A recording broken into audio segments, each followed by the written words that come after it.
প্রিয় ক্ষুদ্র ভ্রাতা ও ভগিনীগণ, এইবার থামেন। যা হওয়ার হয়েছে। আমরা যা যা অর্জন করতে চাইছিলাম সব করছি। সব শক্তিকে খরচা করে ফেলতে নাই। আসেন আমরা রাজনৈতিক কাজে মন দিই। আমার ফেসবুক জয় বাংলা করে দিচ্ছে, পোস্টের পর পোস্ট ভায়োলেন্স উস্কে দিছে, এই অপবাদ দিয়ে খায়া দিছে, আর আমাকে কিছু পোস্ট করতে দেবে না, রেস্ট্রিকশন দিছে আরও 7 দিন। অ্যাপিল করছি, দেখা যাক। জুলাই আগস্ট বিপ্লবের টাইমে একই জিনিস হয়েছিল। আওয়ামী লীগকে যে বার্তা দেওয়ার দরকার ছিল তা দেওয়া হয়েছে। ওদের স্পর্ধায় 6 মাসে সীমা ছাড়াই যাচ্ছিল। প্রফেসর ইউনূসের সরকারকেও এই বার্তাটা দেওয়া দরকার। ওনাদেরকেও বুঝতে হবে যে জনতার অন্তরে ফ্যাসিবাদের ক্ষত এখনো দগদগ করতেছে। তারা যে কাজটা করতে পারতো তা করতে অনেক দেরি করছে বা দীর্ঘসূত্রিতা করছে। তাই মানুষের মনে এমন ধারণা জন্ম নিছে, যা করার আমাদের নিজেদেরকেই করতে হবে। আপনারা নিজেরা চিন্তা করেন, যেই রিপাবলিক টিভিতে দিনের পর দিন প্রোগ্রাম করা হয়, যেখানে বলা হয় বাংলাদেশ থাকবে না, কোন দিক থেকে বাংলাদেশ কাইটা ভারতের মধ্যে জুড়ে দিবে, ফেনি দিয়ে কি করবে, সেই টিভির বিরুদ্ধে কোনো ব্যবস্থা নিছে বাংলাদেশ সরকারের পররাষ্ট্র দপ্তর থেকে কিছু বলছে? আমাদের কোনো টিভি স্টেশন যদি বলতো ভারতের 7 সিস্টার্স আমরা কাইটা নিব, ওই টিভি চ্যানেল ইন্ডিয়া রাখতে দিত না। প্রথমে সংবাদ পাঠকের চাকরি দিত, তারপর চ্যানেলটারই জয় বাংলা করে দিত ইন্ডিয়া। আর সেই রিপাবলিক টিভিতে প্রফেসর ইউনূসের প্রেস সচিব যায় সাক্ষাৎকার দিতে, মানে ওই জানেও না কোটি যাওয়া যায় না। আবার দেখেন এই যে দুর্বৃত্ত বেনজির, সে আওয়ামী লীগের সাথে মিলে পুলিশের সাথে ঘোট পাকাইতেছে। আগে শুনেন।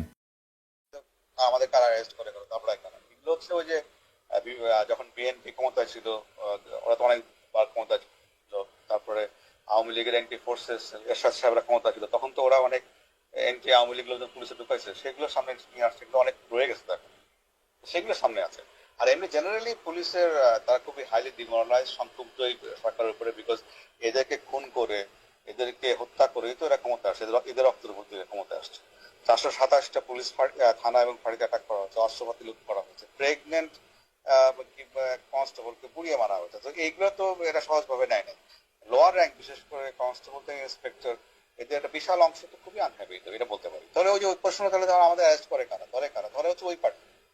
কারণ আপনারা জানেন যে এই আপনার এই 5 তারিখের পরে একটা বিশাল গ্রুপ, অফিসার গ্রুপ, তারা কর্মস্থল ত্যাগ করছে আর আসে না। আর তারপরে যেটা করেছে, 300-400 অফিসারকে এরা ডিউটি থেকে তুলে নিয়ে সংযুক্ত করে রাখছে, অকার্যকর জায়গা দিয়ে রাখছে। আবার একটা বিশাল সংখ্যক লোক অলরেডি চাকরি থেকে বের করে দিচ্ছে। আর এটা একটা রিটায়ার্ড লোককে চাকরিতে নিয়ে আসছে। আর ওদের সময় যারা যে পেশাদের সময় বিএনপি ক্ষমতা ছিল একাধিক, বা ওদের সময় জিয়া রহমানের সময়, এদের তো অনেক লোকজন 80 দশকে যারা রিক্রুট হয়েছে তারা এখনো চাকরিতে রয়ে গেছে অনেক। তো 90 দশকে যারা ঢুকছে তারা তো অনেক চাকরিতে রয়ে গেছে এখনো। তো সেইগুলোকে এরা সামনে নিয়ে আসছে। তো এই লোক এদের সংখ্যা খুব বেশি না। এবং যখন দেখবেন যে আপনারা সংগঠিত হবেন, আপনারা পুলিশ সঙ্গে পাবেন, এরকম সন্দেহ আমার নাই। আর আমিও চেষ্টা করতেছি যারা এখন চাকরিতে আছে তাদের সঙ্গে যোগাযোগ করার জন্য, একটা প্ল্যাটফর্ম করার জন্য। দেখা যাক, যদি এটা করতে পারি ইনশাআল্লাহ আরো সুবিধা পাওয়া যাবে। Thank you. শুনেছেন, বেনজির নাকি অস্ট্রেলিয়ায় আছে, কই আছে খুঁজে বের করেন। আমেরিকান স্যাংশন পাওয়া দুর্বৃত্ত তো বন পোড়া হরিণের মতো উন্মাদের মতো ছুটে বেড়ানোর কথা। ওই এত কিছু পরিকল্পনা করে এই ঘুটু করার কিভাবে টাইম পায়, ফুরসত কিভাবে পায়, সে কিভাবে কাজ করে? কোনো ভয় বা দুশ্চিন্তা আছে বলে তো মনে হচ্ছে না। সন্দেহভাজন পুলিশ অফিসার যারা আওয়ামী বেনিফিশিয়ারি ছিল, তাদের মোবাইল ফোন জব্দ করে ফরেন্সিক করেন, দেখেন কাদের সাথে যোগাযোগ করছে বেনজিরের মধ্যেই, তাদের চিহ্নিত করেন। ইন্ডিয়া ধানমন্ডি 32 নম্বর ভাঙা নিয়ে বিবৃতি দেয়, এটা নাকি বাংলাদেশের ইতিহাস ঐতিহ্যের সাথে যুক্ত। হ্যাঁ, আর যা তো বাবরি মসজিদ ছিল না আপনাদের ইতিহাস ঐতিহ্যের সাথে যুক্ত, ওটা ভাঙিছিলেন কেন? ওটা তো সেলিব্রেট করেন। তবে যা কইছে তা মিথ্যা কয়নি, এটা সত্য যে ইতিহাস ঐতিহ্যের সাথে যুক্ত। ওটা বাংলাদেশে মুজিবের স্বৈরাচার আর হাসিনার ফ্যাসিবাদের ইতিহাসের সাথে যুক্ত। আর ওই ভাষা বাংলাদেশ রাষ্ট্রের পুঙ্গা মারা খাওয়ার সাথে যুক্ত। ওই ভাষা দুর্নীতির টাকায় করা। মুজিবের দুর্নীতির অর্থ দিয়া ওই পাপের প্রসাদ বানানো হয়েছিল, বদরুদ্দিন ওমর কইয়া গেছে। রাষ্ট্রীয় সম্পদ চুরি করা প্রথম পূর্ব পাকিস্তানের নাম শেখ মুজিব। শরদের বডিগার্ড, জেল হয়েছিল তার 2 বছরে। হাসিনা কয় না যে আমার বাবা দেশের জন্য জেল খাটিছে, হারামজাদি দেশের জন্য জেল কাটিছে, টাকা চুরি করে জেল কাটিছে। ধানমন্ডি 32 নম্বরে নাকি অনেক দাড়িওয়ালার লোক দেখা গেছে। এই যে দেখেন, দেখেছেন ভিডিও করেছে দাড়িওয়ালার লোক, এটা আওয়ামী লীগার বিয়ানীবাজার উপজেলা পরিষদের চেয়ারম্যান। ঠিক আইসা ভিডিও করে গেছে সামে, দাড়ি দুড়ি দেখে ভাবিছে আঙ্কেলের লোক। সব কয়টা আওয়ামী লীগের দাগি দেখবেন, এর মধ্যে দাড়ি ছেড়ে পরহেজগার সাজিয়েছে। আমি গতকাল বলছিলাম যে ওইখানে একটা মসজিদ বানানোর কথা। আমাকে খুবই একজন জনপ্রিয় আলেম ব্যক্তিগতভাবে জানাইছেন যে মসজিদ নির্মাণের সমস্যা আছে। উনি বলছেন যে শরীয়ী বিধি অনুযায়ী কারো মালিকানাধীন জায়গায় জোর করে মসজিদ করা আপত্তির, যদিও সরকার অধিগ্রহণ করে ওয়াকফ করে দেয় তাইলে হইতে পারে। আমি বলছিলাম যে আলেমদের পরামর্শ নিতে হবে সিদ্ধান্ত চূড়ান্ত করতে।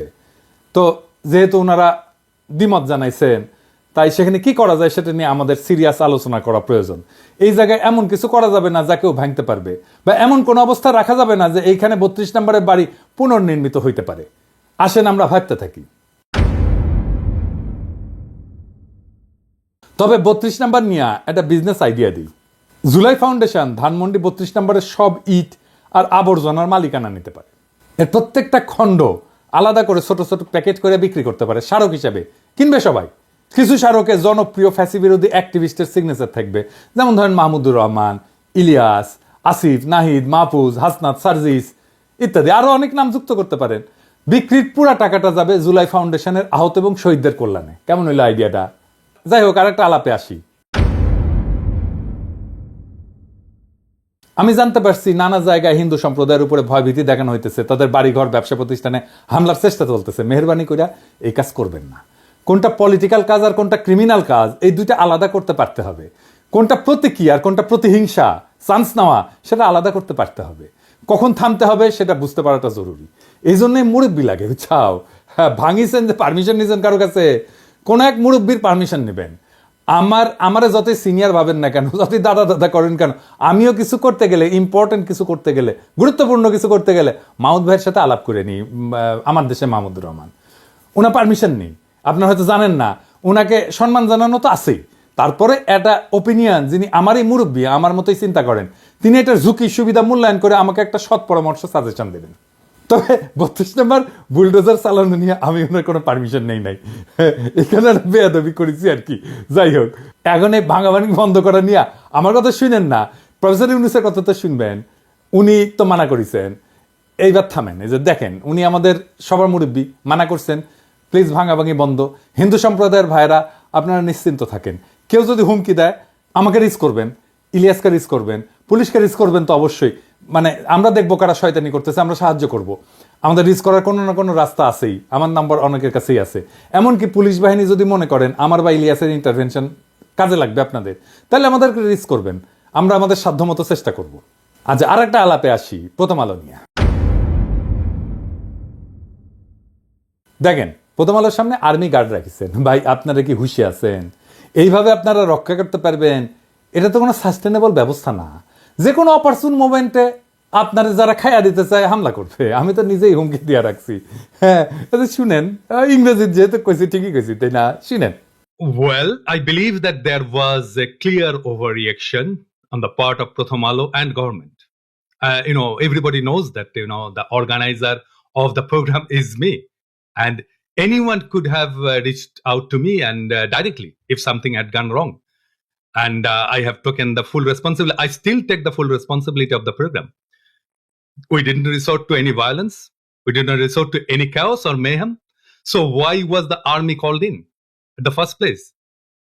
Instead, they tortured one of our activists inside the Pratham Alo building. And protests against editorial policies of media outlets have occurred worldwide. Not a single phenomenon that occurred only in Bangladesh. Why shouldn't we have the same right?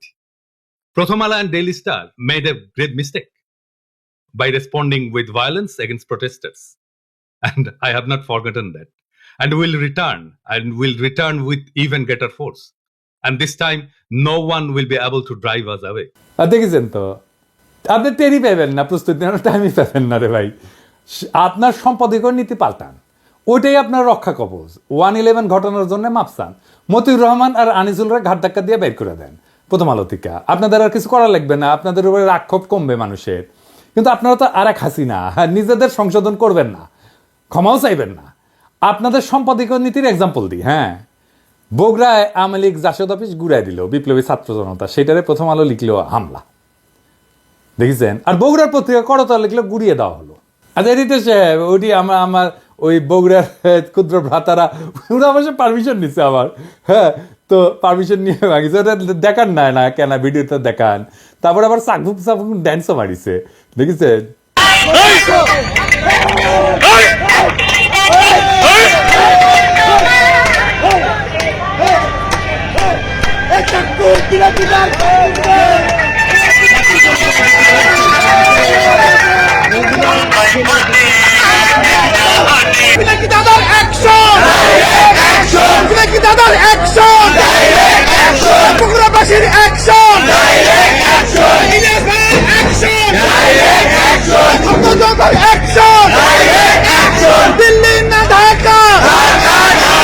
তো আমাকে কয় দাদা ওই আওয়ামী লীগ অফিসের পাশে তো আপনার ছাত্র ইউনিয়নের অফিস আছে, কমিউনিস্ট পার্টির অফিস আছে, ওটা কি করবো?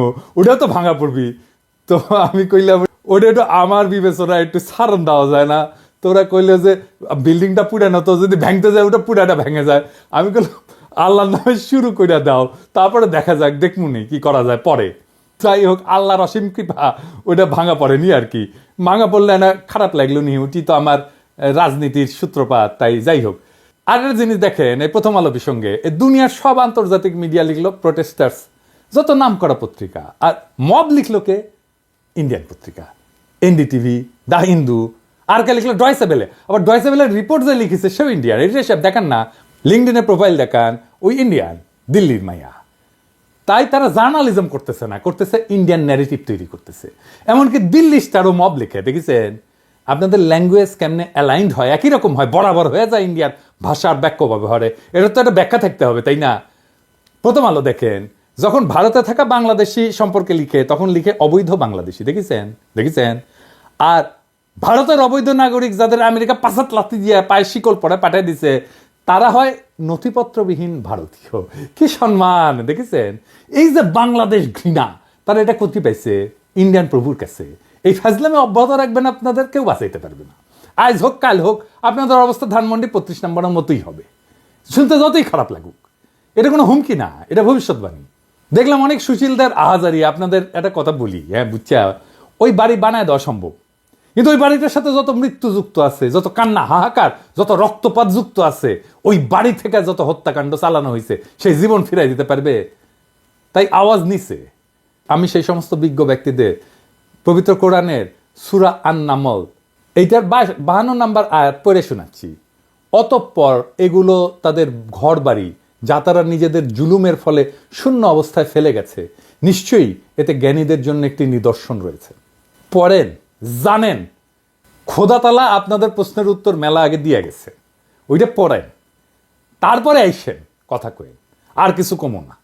যারা বলে যে আমরা দেশকে অস্থিতিশীল করতেছি, তারা দেখেন আপনাদের ইতিহাসের ঐতিহ্যের ঠিকাদার আওয়ামী লীগের গাজীপুরের সাবেক মেয়র জাহাঙ্গীর দুর্বৃত্ত কি বলে। জাহাঙ্গীর বলতেছে, যেই রাজধানীতে আমরা দিনের বেলা ঘুরতে পারি না, সেই রাজধানীর মানুষকে রাতের বেলা ঘুমাইতে দিব না। শুনেন, ওর মুখেই শুনেন। আমাদের কথা স্পষ্ট, যেই রাজধানীতে আমাদের মানুষ শান্তিপূর্ণভাবে দিনে ঘুরতে পারবে না, চলতে পারবে না, সেই রাজধানীর মানুষ রাতে ঘুমাতে পারবে না। আমরা সেইভাবে আমাদের তৈরি করে নিছি। আমাদের ডিসিশন, আমাদের মূল ব্যক্তি, আমাদের নেত্রী যেভাবে এখানে সাজেশন করবে, আমরা পরামর্শ কর্মে আমাদের যেখানে যার সাথে আলোচনা দরকার সেইটা করব। শুনেছেন? এখন ওর বাড়িঘর নিয়ে যদি টান দিই তাহলে তো বলবেন আমরা নৈরাজ্যবাদী, তাই না? আর কিছু কইলাম না, রেকর্ড রাখলাম। এই শয়তানি কাম যদি অব্যাহত থাকে না, তাহলে 5ই ফেব্রুয়ারির চাইতে ভয়ঙ্কর কাম কিন্তু ঘইটা যাবে, প্রত্যেকটারে চিহ্নিত করা হবে। ফাইনালি প্রফেসর ইউনূসকে একটা আহ্বান জানাই। আপনারা তো জেনেভা ক্যাম্পের নাম জানেন, তাই না? বিহারিরা যেটি থাকে, মাংসের চাপটা পাওয়া যায় সুন্দর সুন্দর, খাইতে খুব মজা। আমরা বলি আটকে পড়া পাকিস্তানি। জেনেভা ক্যাম্পের বাইরেও মার্কেট ক্যাম্প, তারপরে মন্টু ক্যাম্প, এগুলো নামে ছোট বড় আরো কয়েকটা ক্যাম্প আছে আশেপাশে। মিরপুর এলাকাতেও বিহারিদের জন্য ক্যাম্প আছে। এগুলো অমানবিক বসবাসের অনুপযুক্ত ক্যাম্পে মানবেতর জীবনযাপন করে বিহারিরা। বিহারিদের ঠিক যেভাবে গেট্টোর মধ্যে আটকায় রেখেছে, সেটা থেকে বাইর করতে হবে দ্রুত। আবার গেট্টো কি জানেন না? আচ্ছা শুনেন, গেট্টো কি গুরুত্বপূর্ণ জিনিস, এটা শুনে রাখা দরকার। গেটো বলতে সাধারণত এমন একটা অঞ্চল বা পাড়া বোঝায় যেখানে নির্দিষ্ট কোনো জাতি বা সম্প্রদায় বা সামাজিক গোষ্ঠী বাধ্যতামূলকভাবে সামাজিক অর্থনৈতিক কারণে একত্রে অবস্থান করে। এবং ঐতিহাসিকভাবে ঘেটো শব্দটা মূলত ইউরোপে ইহুদি সম্প্রদায়ের আবাসস্থলের জন্য ব্যবহার করা হতো। এই শব্দটার উৎপত্তি হচ্ছে 16 শতকে ভেনিস, ইতালি। ওইখানে একটা ইহুদি সম্প্রদায় ছিল এবং শহরের অন্যান্য অংশ থেকে বিচ্ছিন্ন থেকে একটা এলাকায় বাস করতে বাধ্য করা হতো। ওই এলাকাটা ছিল লোহার কারখানা আর কি, ফাউন্ড্রি বলা হয়। ফাউন্ড্রির ইতালিয়ান নাম হইতেছে গেটো। তো এই গেটো থেকেই এই শব্দটার প্রচলন।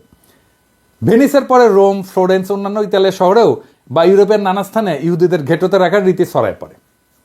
দ্বিতীয় বিশ্বযুদ্ধের সময় নাজি জার্মানির আমলে ইহুদিদেরকে ইউরোপের বিভিন্ন শহর থেকে জোরপূর্বক ঘেটোতে রাখা হইতো। এসব ঘেটো ছিল অতি ঘনবসতিপূর্ণ, নিদারুণ দারিদ্র এবং নির্যাতনের কেন্দ্র। তো আমরা কি এইরকম একটা ঘেটো বাংলাদেশে রাখবো? একটা না, অনেকগুলো ঘেটো আমরা বাংলাদেশে রাখিছি বিহারি ক্যাম্পের নামে। ঢাকা শহরে ওই বাংলাদেশি ঘেটোতে থাকা বিহারিদের সবাইকে বাংলাদেশি পাসপোর্ট দিতে হবে, ভোটার তালিকায় তালিকাভুক্ত করতে হবে। 55 বছর হয়ে গেছে, ওদের এখনো ভোটাধিকার নাই। যে বিহারি ছেলেটা মুক্তিযুদ্ধের পরে জন্মাইছে সেও এখন প্রৌঢ় হয়ে গেছে, ক্যাম্পের ভিতরে অত্যন্ত মানবেতর জীবনযাপন করে। নতুন ভোটার তালিকা করা শুরু হয়েছে, নির্বাচন কমিশন করতেছে, ওদেরকে ভোটার বানাইতে হবে এখনই সময়। অবাঙালি বিহারি মুসলমানদের সবাইকে বাংলাদেশের নাগরিকত্ব দিয়ে যেখানে ইচ্ছা ব্যবসা, চাকরি, বাড়ি করার পূর্ণ আইনগত স্বাধীনতা দিতে হবে এবং এটা বাস্তবায়ন নির্বাচনের আগেই করতে হবে। মুজিবের ফ্যাসিজমের এর চেয়ে বড় উদাহরণ আছে কি? রাতারাতি সে দেশের একটা বড় জনগোষ্ঠীর নাগরিকত্ব কেড়ে নিয়ে তাদের বাড়িঘর বাজেয়াপ্ত করে সবাইকে ঘেটোর মধ্যে জড়ো করলো ইহুদিদের মতো। অথচ এরা পাকিস্তান আমলে সবাই চাকরি বাকরি, ব্যবসা, বাড়ি, পরিবার সব ছিল, সম্ভ্রান্ত জীবন ছিল। পাকিস্তান সরকার যদি 47-এ পরে যে সমস্ত হিন্দু পাকিস্তানে থেকে গেছিল তাদেরকে স্ট্যান্ডার্ড ইন্ডিয়ান আখ্যা দিয়া সবার নাগরিকত্ব, বাড়ি, সম্পত্তি কেড়ে নিত, কিরকম ভয়ঙ্কর পৈশাচিক একটা ব্যাপার হয়তো কল্পনা করেন। মুজিব এক্স্যাক্টলি সেম কাজটা করছে। বাংলাদেশে 47টা জাতিগোষ্ঠী, ভাষাভাষী আছে। আমরা বাংলাদেশে বসবাসকারী বিহারি জনগোষ্ঠীকে বাংলাদেশের জাতিগোষ্ঠীর সেই মুকুটে ধারণ করতে চাই। যুগ যুগের বঞ্চনা আর আমাদের পূর্বপুরুষের প্রতিহিংসার রাজনীতির আমরা অবসান চাই। প্রফেসর ইউনূসের সরকারে আছেন একজন বিশ্বনন্দিত মানবাধিকার কর্মী, আমাদের সকলের প্রিয় আদিলুর রহমান শুভ্র ভাই। আমি আশা করব শুভ্র ভাই উনার মন্ত্রণালয়ের কাজের বাইরে এই কাজটাকে নিজের মানবিক কাজের এজেন্ডায় ঢোকাবেন। অনলাইন কমিউনিটির সকলের এই কাজে পূর্ণ সমর্থন থাকবে। আমি আশা করব বাংলাদেশের রাজনৈতিক দলগুলো এই দাবিকে সমর্থন করবেন। বিহারিদের ঘেটোতে রেখা আমরা ইনসাফের বাংলাদেশ গড়তে পারবো না। ওদের মর্যাদার মানবিক জীবন আমরা নিশ্চিত করতে চাই। বাংলাদেশের সমাজের মূল ধারায় আপনাদের আগাম স্বাগত জানাই। আপনাদের বাংলাদেশের মূলধারার পথ চলা নির্বিঘ্ন, শান্তিময় এবং আনন্দময় হোক। ইনকিলাব জিন্দাবাদ।